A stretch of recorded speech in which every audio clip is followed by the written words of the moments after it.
Hello everybody, my name is Mario5514 and welcome back to another Splatoon Talk video. In this video we're going to be talking about third weapon kit ideas that we would like to see for Splatoon 3. I've done this in a previous video, but this is a more in-depth look on these ideas that we would like to see. And without further ado, let's get started. First up we have is the Wasabi Splatter Shot. I think Burst Bomb and Triple Splashdown would definitely work for this weapon, even though this is basically what we've seen with the regular Splatter Shot in Splatoon 2. But this would definitely give it an insane combo with the Burst Bomb Triple Splashdown that we've seen.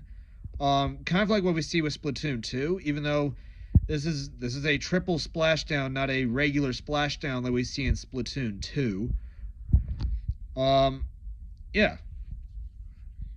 Not only that, this would definitely finish the Tri-Special series. Even though with 3 main weapons, we would have 3 Tri-Specials, as the regular Splatter Shot has Trizooka and the Tenatech model has Triple Ink Strike. So I think Triple Splashdown would work for the Wasabi Splatter Shot very well. Next up we have is the refurbished Mini Splatling. I think Ink Mine and Crab Tank would definitely work for this weapon, as Ink Mines could help it be more defensive, as you're able to attack anyone who tends to get close to you. And you can use Crab Tank to go on the offense and attack people from a distance, as the Mini Splatling does not have very good range from what we've seen in gameplay.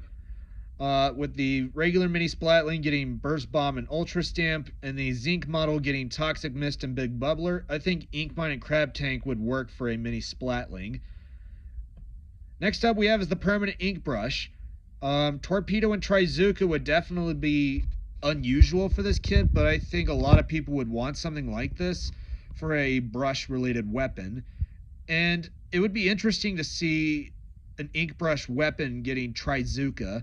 I would like to see that in action, as the regular model has Killer Whale 5.1 and the Novo model has Ultra Stamp. So I think Permanent Ink Brush getting Trizooka would definitely be very aggressive for this weapon, as it's already more of a weapon that you use to become a pain in the butt to your opponents. Next up is the Heavy Splatling Remix. Burst Bomb and Triple Ink Strike would definitely work for this weapon, even though we see a similar or same weapon kit in play with the custom Dowser Dualies. With the regular Heavy Splatling getting Sprinkler and Wavebreaker, and the Deco model getting Point Sensor and Kraken Royale. The Heavy Splatling Remix getting Burst Bomb and Triple Ink Strike would definitely be very overpowered, but it would also work very well, as some of the Splatlings have not that good sub-weapons in play, so I think Burst Bomb would definitely work, especially for like a combo play, but I don't know how comboing would work for a Splatling. But I mean, it's something that we would like to see. Next up we have is the Tempered Dynamo Roller. Suction Bomb and Wavebreaker would definitely give this weapon more of a aggressive yet targeting capability, as you can use the Suction Bomb to blow people out of where they are and go after them with your roller, and then use the Wavebreaker to mark their locations, so you know where they are, so you know how to either avoid them or sneak on them or flank them from behind, as the Dynamo Roller is a very heavy and very slow roller in the roller class weapons. Next up we have is the Bento Splat Charger. I think Auto Bomb and Wavebreaker would work for this weapon, as what we see with the Bento Splat Charger, we have Splash Wall and Echo Locator. And in Splatoon 2, the Tony Kensa model had Sprinkler and Baller. So I think Auto Bomb and Wavebreaker would definitely work for this weapon, as there are not that many good sub-weapons for Chargers except Splat Bomb. So I would like to see how Auto Bomb would work for this weapon. Same goes with the Splatter Scope variant. Next up we have the Berry Splatter Shot Pro. I think Auto Bomb and Big Bubbler would work for this weapon, even though we technically already have this weapon kit, but it's on the regular blaster.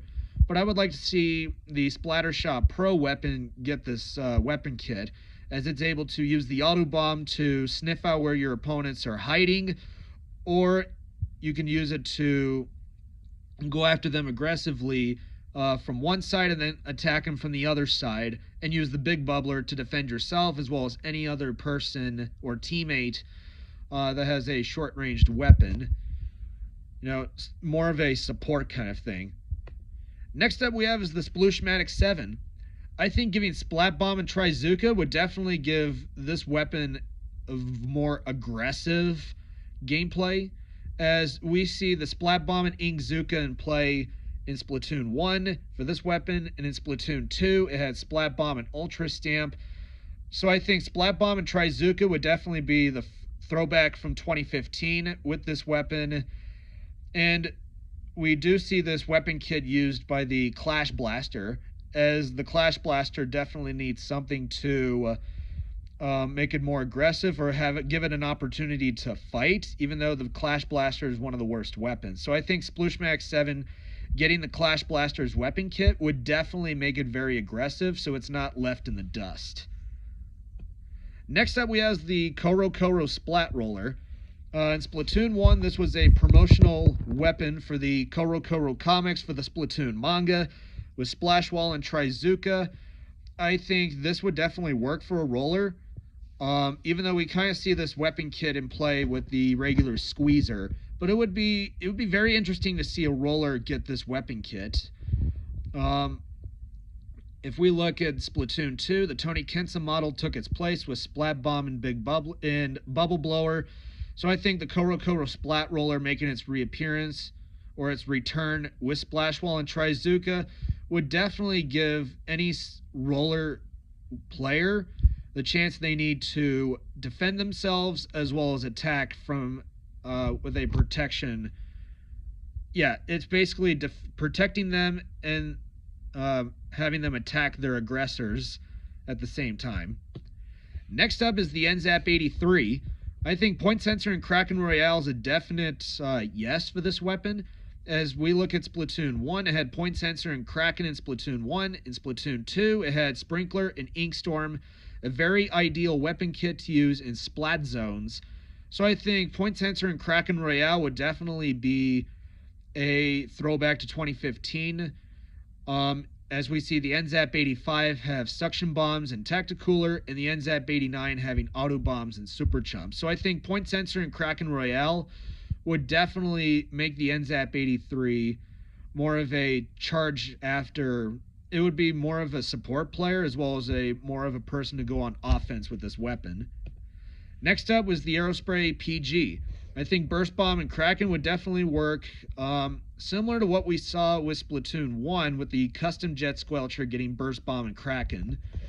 In Splatoon 2, the Aerospray PG had the same sub-weapon, but it had Booyah Bomb.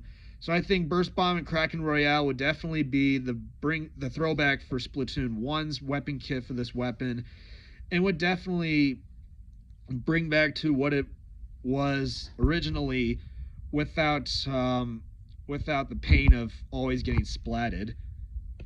Next up is the Fresh Squiffer. I think Suction Bomb and Kraken Royale would definitely be a throwback to what we see in Splatoon 1, as this weapon had Suction Bomb and Kraken. In Splatoon 2, the sub-weapon was kept the same, but it was given Inkjet. So I think Suction Bomb and Kraken Royale would be very interesting to see for a Squiffer in Splatoon 3, as the classic Squiffer had Point Sensor and Big Bubbler, and the new Squiffer having Auto Bomb and Zipcaster. So I think Fresh Squiffer getting Suction Bomb and Kraken Royale would definitely be something out of the blue for Splatoon 3 players, but I mean, it's something to bring back from 2015. Next up is the Grim Range Blaster.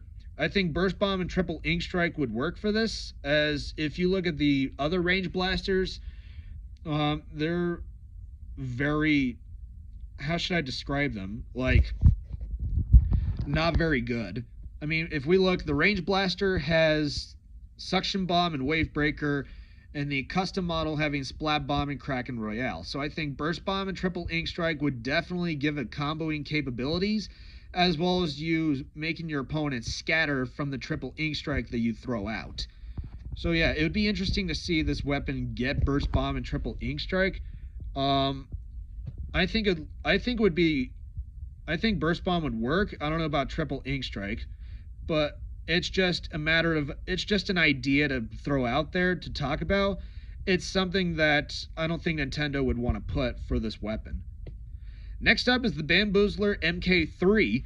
The current model has, so in Splatoon 1 it had Burst Bomb and Ink Strike. In Splatoon 2 it had Fizzy Bomb and Bubble Blower. I think Burst Bomb and Triple Ink Strike would definitely work for this. Like the throwback from Splatoon 1. Even though if we look at the current Bamboozler kits, the MK1 has Auto Bomb and Killer Whale 5.1. The MK2 has Fizzy Bomb and Super Chump, so I think Burst Bomb and Triple Ink Strike would definitely work. Originally it had Splash Wall and Triple Ink Strike, but I changed it to Burst Bomb and Triple Ink Strike to try to have it as a more of a weapon you can use to combo with, as well as make your opponents scatter. Kind of like what I mentioned for the Grim Range Blaster and the Heavy Splatling remix.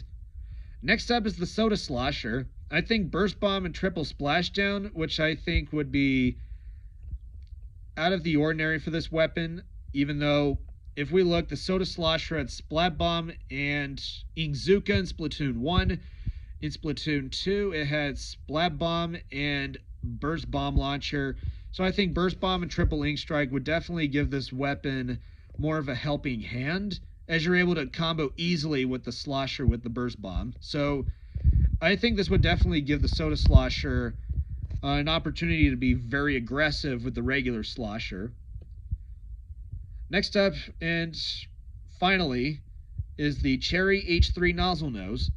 Toxic Mist and Ink Vac would make this weapon very toxic, as Toxic Mist would slow your opponents down, and you get the ability to take them in front of you with the Ink Vac, sucking up all of their ink, and eventually blasting it out to the other opponents, blasting anyone in their way. And this would definitely, I think this would work for the Nozzle Nose. If we look, the L3 model has Curling Bomb and Crab Tank, and the H3 model has Point Sensor and Tacticooler. So I think having Toxic Mist and Ink Vac would work for this weapon. But I just don't know how people would like this kind of weapon kit in play. And that's it. Thank you all for watching. If you guys like the video, be sure you subscribe and don't forget to leave a like on the video. If you want to see more videos like this, just send a comment below. Thank you for watching, and I will see you in the next video. And until then, stay fresh.